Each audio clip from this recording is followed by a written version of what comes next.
பில்கிஸ் பானு வழக்கில் நீதி நிலைநாட்டப்பட்டிருப்பதாக முதலமைச்சர் மு.க.ஸ்டாலின் தெரிவித்திருக்கிறார். அண்மை செய்திகளாக பார்த்து வருகிறோம்.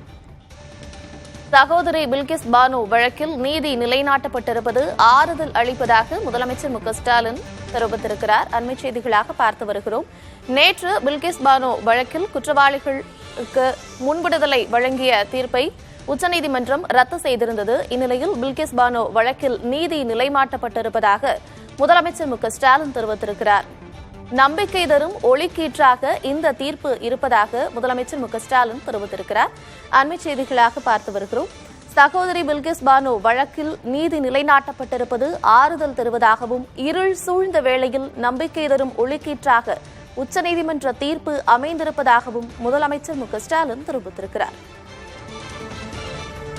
நேற்று உச்சநீதிமன்றம் ஒரு தீர்ப்பை அளித்திருந்தது. பில்கிஸ் பானு தொடர்ந்த வழக்கில் அந்த வழக்கில் குற்றம் சாட்டப்பட்ட குற்றவாளிகள் அனைவரும் முன் விடுதலை செய்ததை ரத்து செய்து உச்சநீதிமன்றம் உத்தரவு பிறப்பித்திருந்தது. இந்நிலையில் பில்கிஸ் பானு வழக்கில் நீதி நிலைநாட்டப்பட்டிருப்பது ஆறுதல் அளிப்பதாக முதலமைச்சர் மு.க.ஸ்டாலின் தெரிவித்திருக்கிறார்.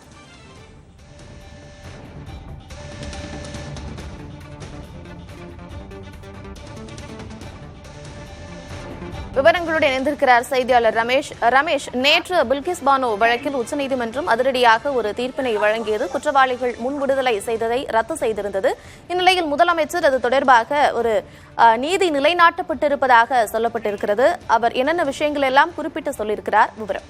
கார்த்திகா, சகோதரி பில்கிஸ் பானு வழக்கில் இறுதியில் நீதி நிலைநாட்டு இருப்பதாக முதலமைச்சர் அந்த எக்ஸ்தலத்துல சொல்லியிருக்காரு.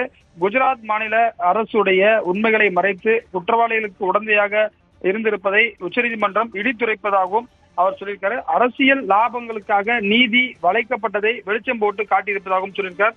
தங்களுக்கு வேண்டியவர்கள் என்றால் உண்மைகளை மறைத்து நீதிமன்றத்தையே தவறாக வழிநடத்தி கொடுங்குற்றங்களை செய்து வரக்கூடியவர்கள் எதிர்க்கட்சி ஆட்சி செய்யும் மாநிலங்களில் நீண்ட சிறைவாசிகளை குறிப்பாக நன்னடத்தையின் அடிப்படையிலும் வயது மூப்பு கருதியும் சட்டப்பூர்வமாக மின் விடுதலை செய்திருப்பதை முட்டுக்கட்டை போடுவது அவர்களது இரட்டை நிலைப்பாட்டை காட்டுவதாகவும் சொல்லியிருக்கார். நீதி கிடைத்தது கண்டு கண்ணீர் மல்கினேன், என் குழந்தைகளை கட்டி அணைத்தது கொண்டேன், ஒரு பெரிய மலையை என் மேல் இருந்து அகற்றியது போன்ற ஒரு உணர்வை பெறுகிறேன் என்று முதலமைச்சர் தெரிவித்திருக்கிறார். இப்போதுதான் நிம்மதி பெருமூச்சு விட்டிருக்கிறேன் என்றும் சகோதரி பில்கிஸ் பானு அவர்கள் கூறியுள்ள வார்த்தைகள் அவருடைய பட்ட இன்னல்களை விவரிப்பதாகவும் சொல்லியிருக்கார். நீதி கேட்டு அவர் நடத்திய நெடும் பயணத்திற்கு கிடைத்துள்ள வெற்றி பாதிக்கப்படும் ஒவ்வொரு பெண்ணுக்கும் ஊக்கத்தையும் போராடும் மன உறுதியும் தருவதாகவும் அஞ்சாமலும் சலிப்பின்றியும் அவர் நடத்திய போராட்டம் வரலாற்றில் நிலைத்து நிற்கும் என்றும் அவருக்கும் அவருக்கு துணையாக நின்ற மூத்த வழக்கறிஞர் உள்ளிட்ட ஜனநாயக சக்திகள் அனைவருக்கும் பாராட்டுகள் என்று முதலமைச்சர் ட்விட்டர் தளத்தில் பதிவிட்டிருக்கிறார். கார்த்திகா,